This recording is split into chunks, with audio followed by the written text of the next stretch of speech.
के अध्यक्ष मेरे छोटे भाई दयानंद देशवाल जी, मंच पर आसीन कप्तान साहब, लाकड़ा साहब और सारे सज्जन जितने ऊपर बैठे हैं, सबके नाम मुझे मालूम नहीं है, मुझे और विराजमान बुजुर्ग, जवान, बच्चों और मातृशक्ति, मेरा सभी को तहे दिल से नमस्कार। आपका बहुत बहुत धन्यवाद मुझे यहाँ बुलाने के लिए। जो जाट महासभा ने मुझे यहाँ आने का मौका दिया, इसके लिए उनको बहुत बहुत शुक्रिया। और सारे वक्ता पहले ही ऑलरेडी बोल चुके हैं, बहुत सारी बातें सब कह चुके हैं, कुछ ज़्यादा कहने को तो मेरे लिए बचा नहीं है। पर मैं फिर भी सबसे पहले तो उन छोटे नन्हे बच्चों को अपना दिल से आशीर्वाद देना चाहूँगा जिन्होंने ये इतने अच्छे नंबर हासिल किए और समाज को, अपने पेरेंट्स को गौरवान्वित किया। आगे भी उनके भविष्य के लिए मेरी शुभकामनाएं होंगी, जितनी भी मेहनत कर सके वो करें। और ये IAS में जो सिलेक्शन हुआ है, एक बेटी का नाम लिया जा रहा है और एक सूरज जी बैठे हैं। अभी जो कह रहे थे सज्जन कप्तान साहब कह रहे थे कि अपने सूरज को एड्रेस करके भी जब सर्विस करोगे बाद में तो गांव को नहीं भूलना। ये मेरी गारंटी है कप्तान साहब कि नहीं भूल रहे। ये बात मैं इसलिए कह रहा हूँ, जो आज इस सभा में अपने दादाजी को साथ लेके आया है ना, वो भूलेगा नहीं। जब सूरज को सम्मानित किया जा रहा था तो मैं महसूस कर सकता था इनके दादाजी के जो सीना चौड़ा हो रहा था ना, जो उनको आंखों में जो मतलब रोशनी थी, जो खुशी थी, इससे बड़ा सूरज के लिए आज के दिन और कोई बात नहीं। और बेटा बहुत अच्छा काम किया आपने मैंने दादाजी को यहाँ साथ लेकर, इसके लिए भी आपका अलग से सम्मान होना चाहिए। क्योंकि जो भी अपनी जड़ों को भूल जाएगा ना, वो समाज में कितना ही ऊंचा पहुंच जाओ, वो किसी काम का नहीं, समाज के तो काम का नहीं बचता। अकेला रह जाएगा, समाज उसके साथ नहीं फिर रहेगा। मैं 2-3 बातें आपसे सिर्फ शेयर करना चाहता हूँ। सर छोटू राम ने हमें कहा था बहुत पहले कि ए घोड़े किसान मेरी 2 बात मान ले, एक बोलना ने सीख, एक दुश्मन पहचान। हमने दोनों ही बातों पे आज तक ज़्यादा गौर नहीं किया। मेरी सभी से करबद्ध प्रार्थना यही होगी कि सबसे पहले तो बोलना सीखना बहुत ज़रूरी है। और जब तक इंसान में घमंड रहेगा, वो अच्छा बोलना नहीं सीख सकता। घमंड को तो अपने आसपास भी आने मत दो, बिल्कुल। गुस्से को बिल्कुल अपने पास मत आने दो। अपनी दूसरी बात ये कि जो परिवार, हम जो पुरुष लोग हैं, हम ईंट पत्थर का मकान बनाते हैं, घर उसको औरत बनाती है। जिस घर के अंदर, चाहे वो आपकी दादी है, माँ है, बुआ है, चाची है, ताई है, पत्नी है, बेटी है, यथा संभव यथा योग्य जिसका संस्कार हम नहीं करेंगे ना, वो घर घर नहीं रहता। मेरी आप सभी से, बच्चों से भी ये प्रार्थना है कि वो अपने माँ बाप का जितना आदर कर सके वो करें। वो जितना माँ के आशीर्वाद का तोड़ तो भगवान के पास भी नहीं है। अब ये जैसे सूरज हमारे सामने उदाहरण के तौर पर बैठा, मैं ये कहना चाहूँगा कि खुद उदाहरण बनिए किसी को कोई बात कहने से पहले। मैं बचपन से बड़े बच्चों को ये बात कहते आया कि भाई तुम अच्छे काबिल इंजीनियर, डॉक्टर, वकील बाद में बनोगे, पहले काबिल इंसान बनने की कोशिश करो। काबिल इंसान बन जाओ तो दूसरी बात ये है आपके कामयाब होने के लिए कि आपको सच्चा कर्मयोगी भी होना बहुत जरूरी है।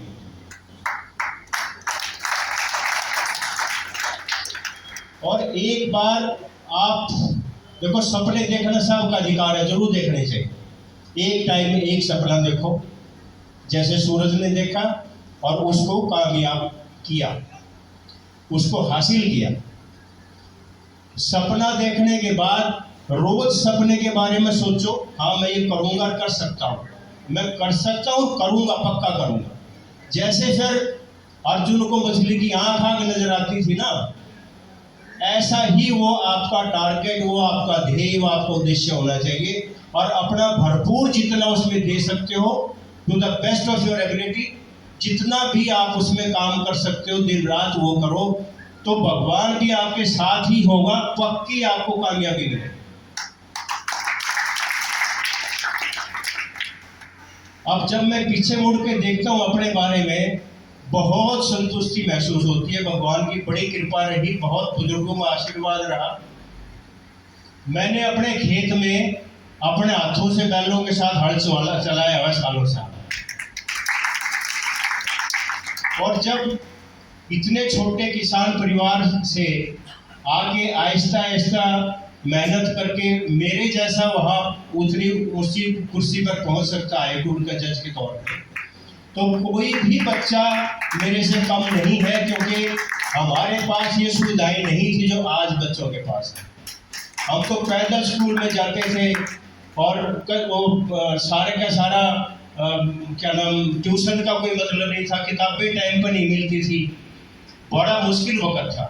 पर हाँ, उसके लिए भी मैं सबसे ज़्यादा श्रेय अपनी पेरेंट्स को, बुजुर्गों को, माँ को खास तौर से, और प्रेरणा का स्रोत भगवान को ही मानना चाहिए। मैं उसी का स्रोत मानता हूँ कि भगवान ही प्रेरणा देता है मेहनत करने की।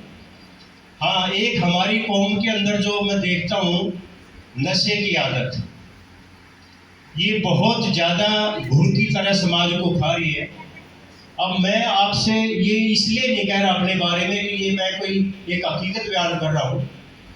मुझे ना तो शराब के स्वाद का पता, ना मीट के स्वाद का पता, कभी मीट अंडा वगैरह का, ना ही मैंने कभी बीड़ी सिगरेट। और इसके बिना, इन नशों के बिना मुझे भगवान की दया से कोई काम अटका नजर नहीं आया कभी भी। तो पहले तो अपने आप को खुद को संभालो। आप बच्चों को तो कहोगे जब आप खुद छोड़ो।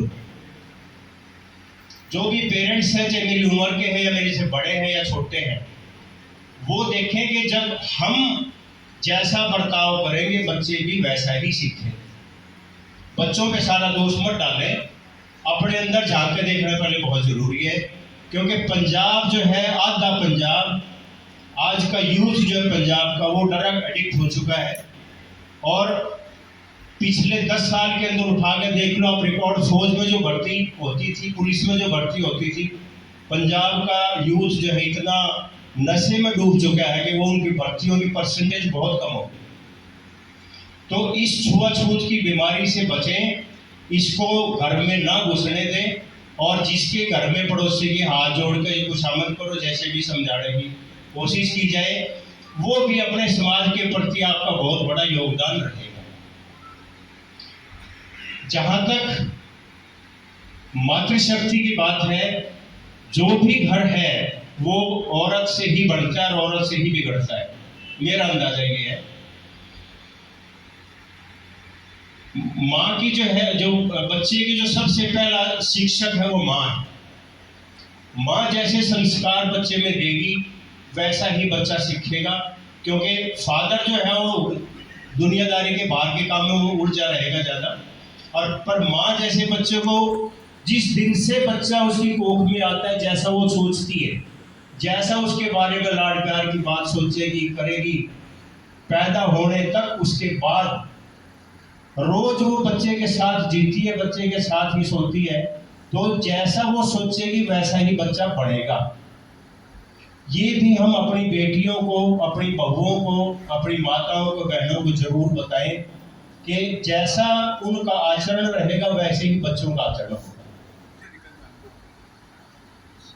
जिस भी समाज की जड़ें खोखली हो जाती हैं, जो बच्चे हमारा भविष्य है, अगर वो बच्चे कहीं ना कहीं चूक रहेगी उनके लालन पालन में, कहीं नशे की आदत में पड़ गए, कहीं और दूसरे किसी किस्म के नशे, अब तो कोई हीरोइन है, कोई केमिकल के नशे आ गए जिनका पता ही कुछ नहीं, तो फिर वो उनका कैरेक्टर और वो कैरियर बनाना तो समझे फिर भूल ही जाता है, कैरियर नहीं फिर बन पाता बच्चे।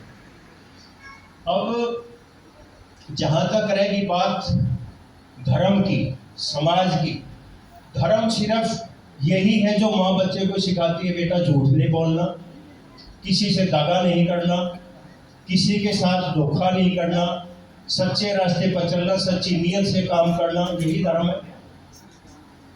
और मंदिरों के अंदर जाकर कहीं कोई धर्म नहीं सीखा जा सकता। आर्य समाज ने जो हमारे को सिखाया उससे बड़ी सीख नहीं हो सकती। और जैसा हम बच्चों को सिखाएंगे ऐसा ही हमारा समाज आगे बढ़ेगा। मैं एक बात और आपसे शेयर करना चाहता हूँ कि जब तक हम खुद एक उदाहरण के तौर पे समाज में नहीं खड़े होंगे आके, तो हमारे को 2 मिनट में कोई ना कोई टोक देगा। आप अपने अंदर तो पहले झांक के देखो, दूसरों को तो तब बताओ। तो खुद पहले उदाहरण बनिए। अपनी सेहत का ध्यान रखना बहुत ज्यादा जरूरी है। सूरज भाई आपका बहुत बिजी शेड्यूल रहने वाला है, अपनी सेहत का ध्यान रखना भी उतना ही जरूरी है जितना काम। अब मैं आपको बताऊं, मेरी जो बेल्ट का साइज है पिछले 36 साल से बिल्कुल वही है। हम जब हाई कोर्ट के जज जब बढ़ते हैं ना, उनको पहला फ्री गिफ्ट मिलता है ब्लड प्रेशर की प्रॉब्लम। सारा दिन बैठे रहना होता है, बहुत काम करना होता है। दूसरा डायबिटीज हो जाती है, शुगर की बीमारी, मधुमेह, फिर हार्ट की प्रॉब्लम हो जाती है। मेरा जो पहले रूटीन था भगवान की दया से वही रूटीन मैंने कंटिन्यू रखा, और ना तो मुझे कोई फ्री गिफ्ट मिला, ना सिर दर्द का, ना कोई ब्लड प्रेशर का, ना बीपी का, ना डायबिटीज का, ना हार्ट का। हाई कोर्ट का रिइंबर्समेंट का मेरा दवाइयों का कोई खर्चा नहीं। मैं कोई दवाई नहीं लेता, किसी किस्म की भगवान की दया से कोई दवाई की जरूरत नहीं। और इतना लंबा सफर तय करने के बाद मैं आपके साथ ये शेयर कर सकता हूँ पूरे जिम्मेदारी के साथ कि ना तो दिमाग पे कोई बोझ, ना आत्मा के ऊपर कोई बोझ। लेटते 2 मिनट में नींद आती है फर्स्ट क्लास। एक जो मैंने महसूस किया है, हमारे जो समाज से अपनी मेहनत के बल पर, बुजुर्गों के आशीर्वाद से जो थोड़ी अच्छी पोजीशन हासिल करते हैं, वहां जाकर वो भूल जाते हैं कि और भी उनके भाई नीचे है जो ऊपर नहीं खाते। ये बहुत बड़ी कमी मैंने महसूस की हमारे साथियों में, और ये जो है समाज को आगे बढ़ने में, आगे लेके आने में एक रुकावट का काम है। जो आप कर सकते हो एक जायज दायरे के अंदर रह के, वो जरूर लगन के साथ कोशिश करनी चाहिए 100%। वो हर इंसान अगर करे, जैसे दूसरे लोग भी करते हैं, जैसे कुछ वक्त पहले बोल के गए ये बात, मैं किसी पर्टिकुलर समाज का नाम नहीं लेना चाहता, पर कम से कम हम ये जरूर करें। मैं हमेशा ऐसा करता था कि जब भी कोई बच्चा मेरे सामने पेश होता वकील के तौर पे, जो उनके साथ हमारे साथ पहले ज्यादतियां होती आई, मैंने किसी के साथ नहीं, उनको हमेशा मैं उत्साहित करता था, हमेशा एनकरेज करता था। एक बार एक वकील साहब आए, उन्होंने कहा कि जी मैं तो तारीख लेने के लिए आया हूँ। अभी तारीख आपको मैं नहीं दूँ, बहस करो। कहता जी मैंने तो केस तैयार नहीं किया, अच्छी तरह तैयार नहीं किया। तो बोला ये आपकी गलती है, फाइल पढ़ के आनी चाहिए थी। तो मैंने कहा कि इस तो आपका बहुत अच्छा, आपने नहीं पढ़ा, कोई बात नहीं, मैंने पढ़ा। और मैंने कहा आप फाइल निकाल लो और इसके 5वें पेज पे चौथा पैरा पढ़ो। तो ओपन कोर्ट में जब उसने एक पैरा पढ़ा तो थोड़ा हौसला आया उसको। मैंने कहा आपका क्या आर्ग्यूमेंट होनी चाहिए, तो वो फिर गुम था, उसको नहीं तैयार कर रखा था। मैंने कहा ये आपकी आर्ग्यूमेंट होनी चाहिए। वो मैंने लिख के और ऑर्डर पास कर दिया स्टेज पर। दौड़ा उसका सीनियर आया, वो कहता जी मेरी हाजिरी लगा। तो आज नहीं लगेगी, आज का पूरा क्रेडिट, पूरा का पूरा इसका श्रेय जो है इस बच्चे को जाना चाहिए। आपकी फीस पे क्या फर्क पड़ता हो, तो फीस करके मुझे तो मेरा कहने का भाव ये है, अगली बार वो जो बच्चा आता ना मेरी कोर्ट में, वो एक डिफरेंट लेवल ऑफ कॉन्फिडेंस के साथ है, फाइल पढ़ के आता और पूरे हौसले के साथ आता और बहस करने को तैयार होता। तो मैं उनको ये कहता था, मैं कोई विशेष किसी के साथ नहीं कर रहा हूँ, मैं तो सिर्फ जो मैंने जिंदगी में महसूस किया, जो हमारे साथ होता था, अब मेरे रहते मेरी कोर्ट में क्यों हो, नहीं होना चाहिए। और हमारे बच्चों को इस तरह एनकरेज करने के लिए, उनको मोटिवेट करने के लिए, वो लंदन से थोड़ी आएंगे। हम लोग अगर उनके बारे में नहीं सोचेंगे फिर कौन सोचेंगे। तो मेरा तो सिर्फ आप लोगों से यही करबद्ध प्रार्थना है, जितना हमें समाज ने दिया है, हमारे समाज ने दिया है, उससे ज्यादा हम समाज को वापस देने की कोशिश करें। और सूरज भाई, मैं आपको अपने बारे में फिर बताता हूं कि आप एक कलेक्टर बनोगे, कमिश्नर बनोगे, एसडीएम बनोगे, जो भी मतलब आपको सर्विसेज करनी होगी, रेवेन्यू का आपको काम करना पड़ेगा, एडमिनिस्ट्रेशन के तौर पे, एडमिनिस्ट्रेटर के तौर पे करना पड़ेगा, कोई और भी लॉ से रिलेटेड, कानून से संबंधित आपको अड़चनें आ सकती हैं, तो मेरी सेवाएं आपके लिए हमेशा रहेंगी। कोई किसी किस्म का रेवेन्यू से रिलेटेड हो, सिविल का हो, सर्विस मैटर हो, क्रिमिनल हो, और आपके किसी और साथी को भी, तो मेरे दरवाजे आपके लिए 24 घंटे खुले रहेंगे। दूसरा, एक ये जरूर ध्यान रखना, जितना भी अपने बुजुर्गों का, माँ बाप का आदर सत्कार कर सको, कोई भी गरीब आदमी खास तौर से जब आपके ऑफिस में आता है, गरीब को कभी मत दुत्कारना, क्योंकि असली दुआएं गरीब की ही मिलती हैं, अमीरों के पास तो दुआएं भी नहीं है देने की, और गरीब की दुआओं का ही असर होता है। मैं सिर्फ एक किस्सा आपसे साझा करना चाहता हूँ। एक होशियारपुर डिस्ट्रिक्ट की स्वर्ण कौर एक लेडी थी, ये काफी पुरानी बात है, मेरे जज बनने से बहुत पहले मैं वकील था हाई कोर्ट में। तो उसके हस्बैंड बीएसएफ में काम करते थे इंस्पेक्टर के तौर पे, एक जगह से पोस्टिंग दूसरी जगह हुई, वहाँ वो जाके वो ज्वाइन ही नहीं कर पाए, रास्ते में कहीं कोई एक्सीडेंट हुआ, किसी ने मार दिया, क्या हुआ पता ही नहीं। 7 साल के बाद बीएसएफ ने उसको भगोड़ा डिक्लेयर करके, और उसके एक पैसा उसको बेचारी को नहीं मिला, उसको विधवा का है या उसकी पत्नी का ये ठिकाना मुश्किल था। किसी से पूछ पाछ के वो अपने 1-2 रिश्तेदार को लेकर मेरे पास चंडीगढ़ आई कि जी मेरा ये केस है, इस तरह का करना। तो मैंने कहा कोई बात नहीं मैडम, करेंगे आपका केस, कोई दिक्कत की बात नहीं। उसके पास फीस लेने के तो कोई पैसे थे नहीं, उसने खर्चा करने लगी थी, 500 रुपये में लेके आई वो खर्चे के, और वो टेबल पे उसने नोट निकाले अपने थैले में से, 2 रुपये का, 5 रुपये के, सबसे बड़ा नोट 10 रुपये का था। तो मुझे देखकर बड़ा एकदम तकलीफ भी हुई उसकी हालत में। मैंने कहा मैडम ये पैसे इकट्ठे करो, आप अपने वापस थैले में डाल लो, ये खर्चा भी हम अपने पास से करेंगे, कोई चिंता की बात नहीं, और आपका केस पूरी मेहनत के साथ लड़ेंगे, भगवान ने चाहते हमें होगा। तो जी भगवान की ऐसी कृपा हुई कि फाइनली उसके हाथ में फैसला हो गया। उसके जितने एरियज बढ़ते थे 17-18 लाख रुपए, वो उसके खाता खुलवा दिया वहाँ Hoshiarpur state bank of India में। एक ऑफिसर की ड्यूटी लगी, वहाँ जाके खाता खुलवाओ, सारे पैसे उसके हो, और 4,500-5 हज़ार रुपये उसके हर महीने की पेंशन बनती। तो इन दिनों में मैं जज बन गया हाई कोर्ट का। तो वो फिर बाद में उसका फ़ोन आया बेटे के पास, वो वकालत में आ गया था, उन्हें कहा कि पापा ऐसे ऐसे कोई स्वर्ण कौर नाम की लेडी है होशियारपुर की, वो आपसे मिलना चाहती है। तो मैंने कहा भाई उसको मिलने में तो फिर जाने का टाइम नहीं रहेगा, दूर की जगह है। तो काम पूछो उसे क्या है। कहता जी काम तो करी तो मेरा हो गया था, और मैंने तो फीस देनी थी। तो मैंने कहा बेटा जिस पोजीशन में मैं आज हूँ, इसमें लाने के लिए भी उसकी दुआओं का असर है।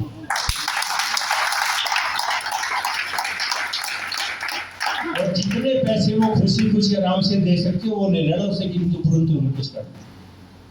तो मैं ये बात आपको इसलिए बता रहा हूँ कि किसी भगवान ही आपको ये सेवा करने का मौका देता है ऐसी ऐसी, वो सेवा करके कोई घमंड में आ जाए वो भी बात ठीक नहीं है।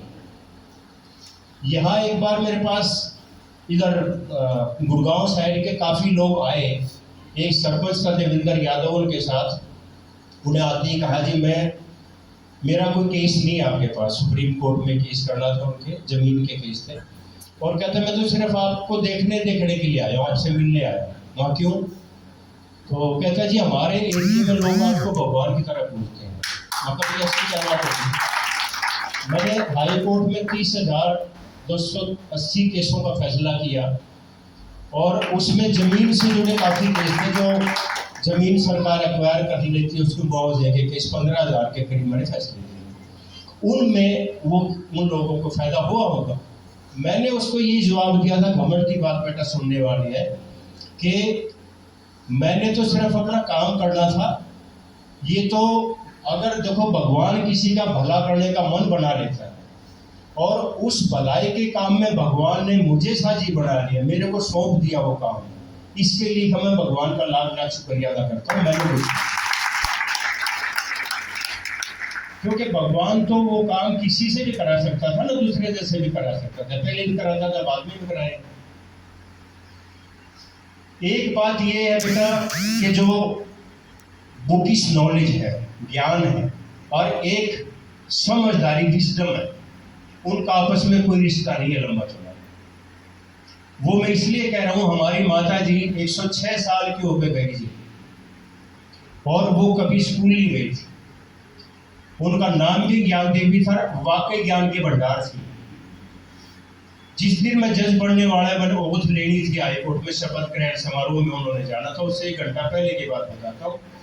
वो सुबह तैयार होकर वहाँ से निकल घर पे बैठे थे, मैं उनके पास बैठ गया, मेरा ये कान पकड़ के खींचना शुरू कर दिया, और जब मैंने थोड़ी देर दर्द सहन किया, और फिर मैंने कहा माँ कुछ गलती होगी क्या? कल ये बेटा ऐसे किया। कहती बेटा गलती कुछ नहीं हुई। फिर कहती मैंने कान इसलिए खींचा कि जैसे आज तक कोई उलाड़ा नहीं आया कहीं से, आपका आगे भी नहीं आना चाहिए।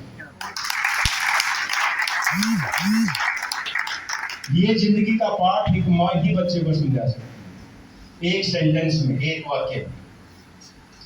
फिर उन्होंने क्या कमाल की बातें कही मुझे, जो मैं कभी उम्मीद नहीं की थी, इतनी समझदारी की बातें आएंगी, वर्ड्स ऑफ विजडम जिसको कहते हैं अंग्रेजी में, कि उन्होंने कहा कि बेटा न्याय करना भगवान का काम होता है। भगवान ने आपको अपना नुमाइंदा चुना है, क्योंकि भगवान खुद हर कुर्सी पे आकर नहीं बैठ सकते। और न्याय क्या है ये उन्होंने मुझे समझाया।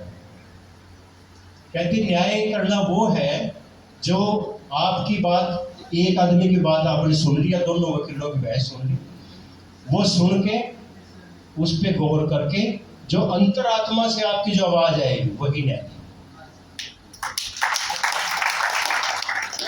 और ये बिल्कुल सबसे बड़ा सच है। अंतरात्मा से बड़ा तो कोई न्याय कहीं मिल ही नहीं सकता। आज तक मुझे कभी कोई ऐसा महसूस नहीं हुआ कि मैंने कभी भगवान की स्पेशल कृपा रही कि किसी के साथ ज्यादती की हुई है, कोई केस फैसला करते वक्त, या कोई मेरे से नाराज होकर गया हो।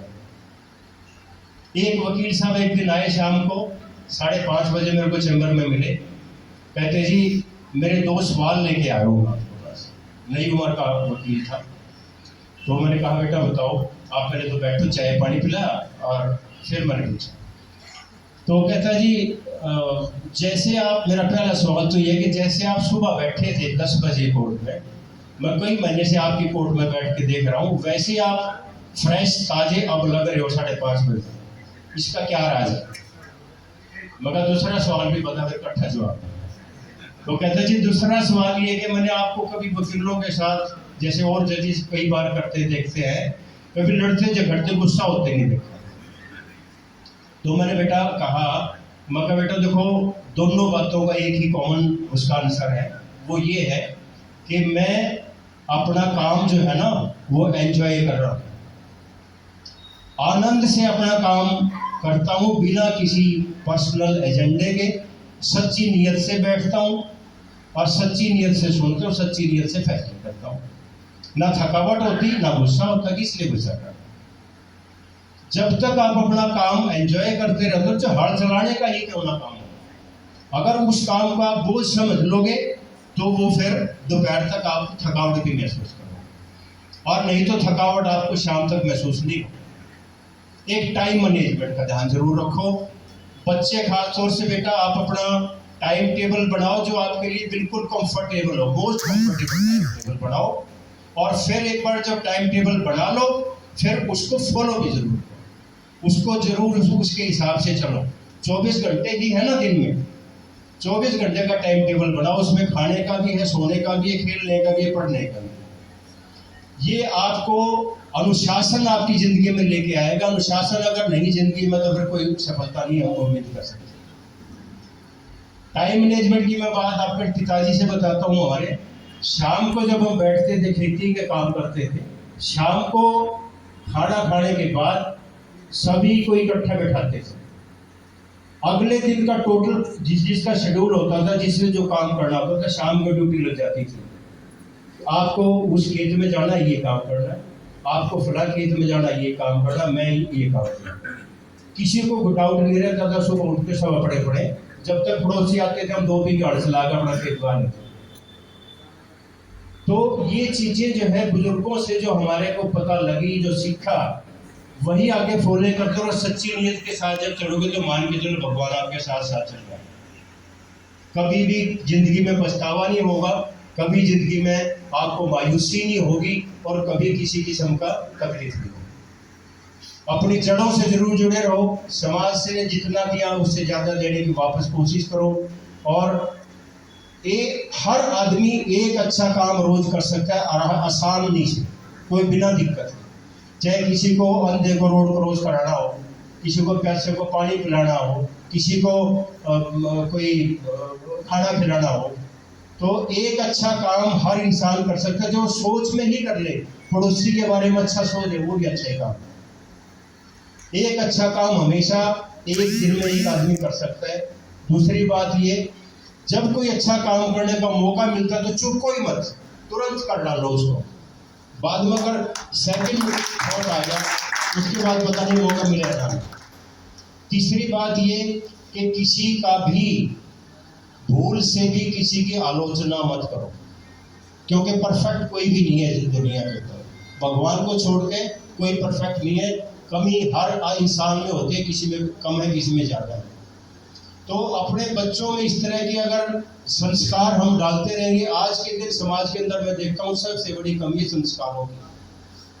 अगर संस्कार बचा कर रखने हैं, जो समाज का आधार है, जो समाज की जड़ है, तो उसके लिए हमें भी, बड़ों को भी पूरी लगन से मेहनत करनी पड़ेगी बच्चों में संस्कार बनाए रखने के लिए। मैं आखिर में फिर मैनेजमेंट का बहुत आभारी हूँ, बहुत धन्यवाद। और सारे बच्चों को जिन्होंने आज यहाँ सम्मान लिया, उनका बहुत शुभकामनाएं, और भविष्य के लिए भी बहुत शुभकामनाएं। सूरज को और उनके साथियों को बहुत शुभकामनाएं। थैंक यू, धन्यवाद।